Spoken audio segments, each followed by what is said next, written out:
ಅಸಮಾನತೆಯನ್ನು ಅರ್ಥ ಮಾಡಿಕೊಂಡು ನೀವು ಸಂವಿಧಾನನ ಪ್ರವೇಶ ಮಾಡಿದ್ರೆ ನಿಮ್ಗೆ 6,50,000 ಹಳ್ಳಿಗಳು, ಒಂದೊಂದು ಹಳ್ಳಿಗೆ ಒಂದೊಂದು ಗಡಿ. ಆ ಊರಿಗೊಬ್ಬ ಪಟೇಲ, ಒಬ್ಬ ಕರ್ಣ, ಒಬ್ಬ ಶಾಂಭೋಗ, ಒಬ್ಬ ತೋಟಿ, ಒಬ್ಬ ತಲವಾರಿ, ಒಬ್ಬ ನೀರ್ಗಟ್ಟಿ. ಇಲ್ಲಿ ಆಹಾರ ಧಾನ್ಯನ ಉತ್ಪಾದನೆ ಮಾಡ್ತಕ್ಕಂಥ ರೈತರಿದ್ದಾರೆ. ರೈತರಿಗೆ ಬೇಕಾದಂತ ಸಲಕರಣೆಗಳನ್ನು ಮಾಡಿಕೊಡೋದಕ್ಕೆ ಒಬ್ಬ ಕುಂಬಾರ ಇದ್ದಾನೆ, ಒಬ್ಬ ಕಂಬಾರ ಇದ್ದಾನೆ, ಒಬ್ಬ ಅಕ್ಕಸಾಲಿಗ ಇದ್ದಾನೆ, ಒಬ್ಬ ಕಾಬ್ಲರ್ ಇದ್ದಾನೆ. ಅಲ್ಲಿ ಸರ್ವಿಸ್ ಪ್ರೊವೈಡರ್ಸ್, ಒಬ್ಬ ಅರ್ಚಕ ಇದ್ದಾನೆ, ಒಬ್ಬ ಅಸ್ಟ್ರಾಲಜರ್ ಇದ್ದಾನೆ, ಒಬ್ಬ ಟೀಚರ್ ಇದ್ದಾನೆ, ಒಬ್ಬ ಹೇರ್ ಕಟ್ಟರ್ ಇದ್ದಾರೆ, ಒಬ್ಬ ವಾಷರ್ ಮ್ಯಾನ್ ಇದ್ದಾನೆ. ಹೌದಾ? ಈ ರೀತಿ agriculture producers, goods producers, service providers, ಇವರೆಲ್ಲರೂ ಕೂಡ exchange of goods to goods, exchange of goods to services, exchange of service to services. ಇವರೆಲ್ಲರೂ ಒಟ್ಟಿಗೆ ನಾವು ಬಾಳಲಿಲ್ವಾ? ಈ ರೀತಿ ಬದುಕಿರ್ತಕ್ಕಂಥ ಈ ಸಮಾಜನ ಏನಾಗಿದೆ, ಮೊಘಲರ ಕಾಲದಲ್ಲಿ ಅವರ ಒಂದು ಸ್ವಲ್ಪ ಬದಲಾವಣೆಯನ್ನು ತಂದರು. ಏನು ಅಂತಂದ್ರೆ, ಮೇಲ್ಗಡೆ ರಾಜ, ಮಧ್ಯದಲ್ಲಿ ಜಮೀನ್ದಾರ್, ಅವನ ಕೆಳಗಡೆ ರೈತ, ಅವನ ಕೆಳಗಡೆ ಕೃಷಿ ಕೂಲಿಗಾರ. ಸ್ವಾತಂತ್ರ್ಯ ಬಂದ ನಂತರ ನಾವು ಮಿಕ್ಸ್ಡ್ ಎಕಾನಮಿ, ಮಿಶ್ರ ಆರ್ಥಿಕ ನೀತಿಯನ್ನು ಅನುಸರಿಸಿದ್ವಿ. ನಮ್ಮೂರಿನಲ್ಲಿ ಸರ್ಕಾರಿ ಆಸ್ಪತ್ರೆನೂ ಇದೆ, ಖಾಸಗಿ ಆಸ್ಪತ್ರೆನೂ ಇದೆ, ಸರ್ಕಾರಿ ಶಾಲೆ ಇದೆ, ಖಾಸಗಿ ಶಾಲೆ ಇದೆ. ನಮ್ಮೂರಿನ ದುಕಾನ್ನಲ್ಲಿ ಬಿಸ್ಲರಿ ವಾಟರ್ ಮಾರ್ತಾರೆ, ನಮ್ಮ ಪಂಚಾಯತಿನವರು ನೀರು ಸರಬರಾಜು ಮಾಡ್ತಾರೆ. ನಮ್ಮ ರಸ್ತೆಯಲ್ಲಿ ಸರ್ಕಾರಿ ಬಸ್ಸು ಹೋಗುತ್ತೆ, ಖಾಸಗಿ ಬಸ್ಸು. ಈ ರೀತಿ ಪ್ರೈವೇಟ್ ಸೆಕ್ಟರ್, ಪಬ್ಲಿಕ್ ಸೆಕ್ಟರ್ ಒಟ್ಟೊಟ್ಟಿಗೆ ಈ ದೇಶದಲ್ಲಿ ನಾವು ಮುನ್ನಡೆಸ್ಕೊಂಡು ಬಂದಿದ್ದೀವಿ. ಇವತ್ತೇನಾಗಿದೆ, water is privatized, transport is privatized, education is privatized, health is privatized, housing is privatized, employment is ಪ್ರೈವೇಟೈಸ್ಡ್.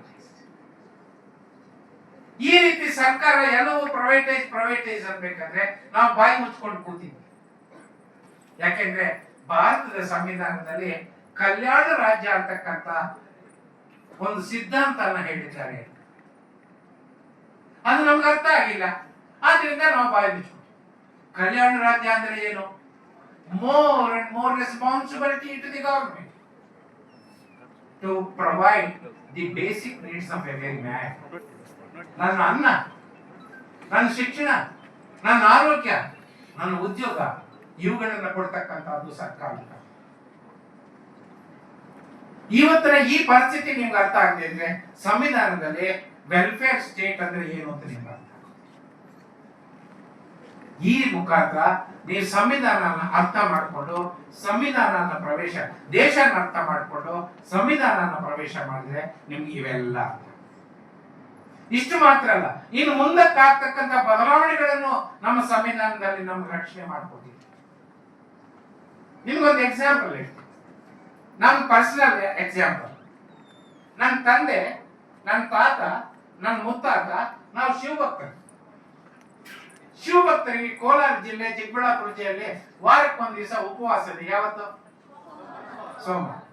ನನ್ನ ತಂದೆ ವೆಂಕಟೇಶ್ವರ ಭಕ್ತದ ಒಂದು ಹೆಂಗಸನ್ನ ಮದುವೆ ಆಗಿದೆ, ಅವ್ರಿಗೆ ಯಾವತ್ತು ಉಪವಾಸ ನೋಡಿ. ನಮ್ಮ ಮನೆಯಲ್ಲಿ ಸೋಮವಾರ ಶನಿವಾರ ಒಂದಾಯ್ತು. ನನ್ನ ತಾಯಿ ನನ್ನ ತಂದೆ ಮನೆಗೆ ಬರ್ಬೇಕಾದ್ರೆ ನನ್ನ ಅಜ್ಜಿ ತಾತ ಸತ್ತೋಗಿದ್ರು. ಹೀಗೆ ಒಬ್ಳೆ ಹೆಂಗಸು, ಅದು ಸುಮ್ಮನೆ ಅಲ್ಲ, ಈ ಮುನಿರತ್ನಂ ಅಂತಾರ ಸ್ವಲ್ಪ ಜಬರ್ದಸ್ತ್ ಹೆಂಗಸು. ಆಕೆ ಹಂಗಿದ್ದಾಳೆ. Don't think that she is mild, she is a very strong lady. ಇಲ್ಲಾಂದ್ರೆ ಡಿಸ್ಟ್ರಿಕ್ಟ್ ಆಫೀಸರ್ ಆಗೋಕ್ಕಾಗತ್ತಾ? ನಮ್ಮ ತಾಯಿ ಏನ್ ಮಾಡಿದ್ರು, ಆಕೆ ಮಾತು ನಡೀತಾ ಇತ್ತು ಮನೆಯಲ್ಲಿ. ನಾವು ಚಿಕ್ಕ ಮಕ್ಕಳಾಗಿದ್ದ ಸ್ಲೋ ಆಗಿ ನಮ್ಮ ಸೋಮವಾರ ಒಪ್ಪತ್ತನ್ನ ಶನಿವಾರಕ್ಕೆ ಶಿಫ್ಟ್ ಮಾಡಿಬಿಟ್ರು ಮನೆ. ಈಗ ಹೋಗಿ ನಮ್ ಬೇಕಾದ್ರೆ ನಮ್ಮೂರ್ನ ನಮ್ಮ ದಾಯಾದಿಗಳೆಲ್ಲ ಕೇಳಿ ಅವ್ರ ಸೋಮವಾರ ಉಪವಾಸ. ನಮ್ಗೆ ಕಾರಣ ನಮ್ಮ ತಾಯಿ. ಒಬ್ಬ ಹೆಂಗಸು ಒಂದು ಕುಟುಂಬನಲ್ಲಿ ಒಂದು ದೇಶನೇ ಬದಲಾಯಿಸಬಹುದು, ಈ ಜಗತ್ತನ್ನೇ ಬದಲಾಯಿಸಬಹುದು. ನೀವು ಮನಸ್ಸು ಮಾಡ್ಬೇಕಷ್ಟೇ. ಅದೊಂದು ಕಡೆ ಇದೆ. ನಾನು 77ರಲ್ಲಿ ರಾಯರಾದೆ, 81ರಲ್ಲಿ ಮದುವೆ ಆದೆ, ಬೆಂಗಳೂರಿನಲ್ಲಿ ಸಂಸಾರ ಮಾಡಿದೆ. ಸೋಮವಾರ ಬಂದ್ರೆ ನಾನು ಯಾಕೆ ಒಪ್ಪತ್ ಮಾಡಲಿಲ್ಲ. ನಾನು ಅಂದ್ಕೊಂಡೆ ನನ್ನ ತಾಯಿ ತರ ಇವರು ವೆಂಕಟೇಶ್ವರ ಭಕ್ತದವ್ರು ಇರ್ಬೇಕು. ಶನಿವಾರದವರೆಗೂ ಇಲ್ಲ, ಸೋಮವಾರ ಇಲ್ಲ ಶನಿವಾರ ಇಲ್ಲ, ಏನ್ ಕಾರಣ ಇರ್ಬೋದು ಅಂತ ಯೋಚನೆ. ಆಗ ಹಳೆ ಮೈಸೂರು ಪ್ರದೇಶದಲ್ಲಿ ಹೆಂಗಸರೆಲ್ಲ ಗುರುವಾರ ಶಿಫ್ಟ್ ಆಗ್ತಾ ಇತ್ತು, ರಾಯರ ಪ್ರಭಾವ. ನನ್ನ ಹೆಂಡತಿ ಗುರುವಾರ ಶಿಫ್ಟ್ ಆಗ್ಬೋದು ಅಂತ ಕಾದೆ. ಗುರುವಾರನೂ ಇಲ್ಲ ರೀ, अरे मंडे नहीं, सैटरडे नहीं, थर्सडे नहीं, किस जंगल से लाया रे ये औरत को?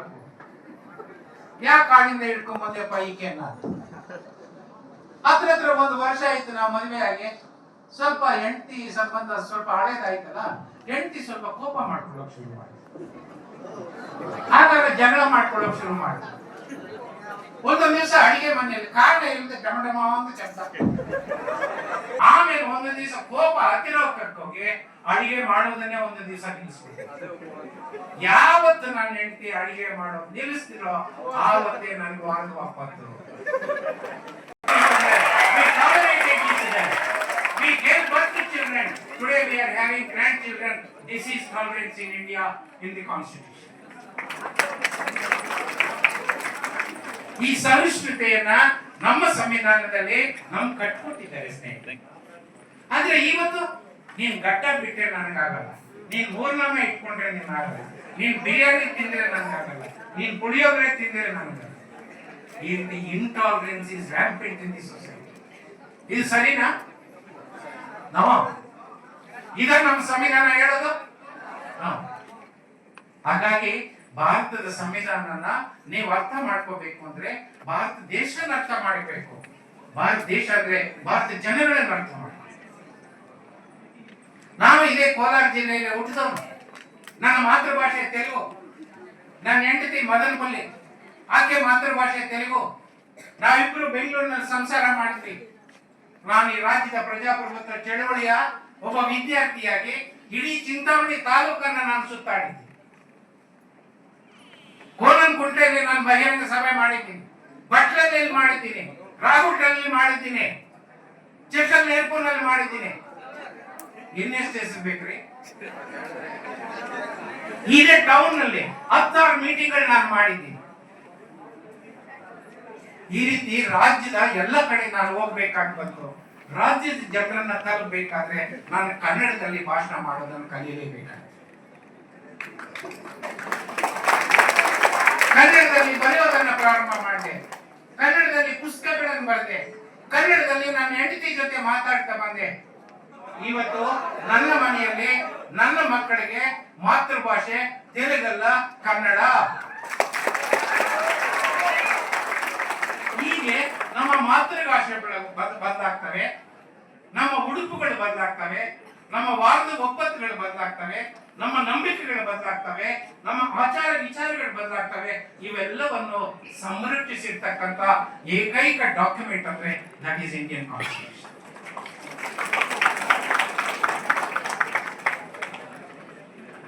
ಸ್ನೇಹಿತರೆ, ಈ ಸಂವಿಧಾನ ಜಾರಿಗೆ ಬಂದ ನಂತರ ನಾವು ಒಂದಷ್ಟು ಸಾಧನೆಗಳನ್ನು ಮಾಡಿದ್ದೀವಿ. ಏನು ಸಾಧನೆ ಮಾಡಿ ಅಂತಲ್ಲ, 1947ಕ್ಕಿಂತ ಹಿಂದೆ ಕಾಶ್ಮೀರದಿಂದ ಕನ್ಯಾಕುಮಾರಿವರೆಗೂ ಇಡೀ ಈ ಭೂಪ್ರದೇಶ ಎಂದೂ ಕೂಡ ಒಂದು ರಾಜಕೀಯ ಆಡಳಿತಕ್ಕೆ ಒಳಪಟ್ಟಿರಲಿಲ್ಲ. ಅದು ಗುಪ್ತರ ಭಾರತ, ಮೌರ್ಯರ ಭಾರತ, ಮೊಘಲರ ಭಾರತ, ಬ್ರಿಟಿಷರ ಭಾರತ ಆಗಿತ್ತು. ಸ್ವಾತಂತ್ರ್ಯ ಬಂದ ನಂತರ ಜಗತ್ತಿನ ಅತಿ ದೊಡ್ಡ ಲಿಖಿತ ಸಂವಿಧಾನವನ್ನು ಒಪ್ಪಿ ಗಣರಾಜ್ಯ ಆಗಿ ಇಡೀ ಈ ಭೂಪ್ರದೇಶಕ್ಕೆ ಒಂದು ಗಡಿಯನ್ನು ಫಿಕ್ಸ್ ಮಾಡಿ, ಒಂದು ಸಂವಿಧಾನವನ್ನು ಕೊಟ್ಟು, ಒಂದು ರಾಷ್ಟ್ರ ಧ್ವಜ, ರಾಷ್ಟ್ರಗೀತೆ, ಒಂದು ರಾಷ್ಟ್ರ ಸಿಂಬಲ್, ನ್ಯಾಷನಲ್ ಸಿಂಬಲ್ ಇವುಗಳನ್ನು ಕೊಡೋದ್ರ ಮುಖಾಂತರ ಇಡೀ ದೇಶನ ಒಂದು ರಾಜಕೀಯ ಆಡಳಿತಕ್ಕೆ ಒಳಪಡಿಸಿ ನಿಜವಾದಂತ ಭಾರತ ನಿರ್ಮಾಣ ಆಗಿದ್ರೆ ಸ್ನೇಹಿತರೆ, ಈ ಕಾನ್ಸ್ಟಿಟ್ಯೂಷನ್ ಬಂದ ಮೇಲೆ. This is no small achievement, my friends.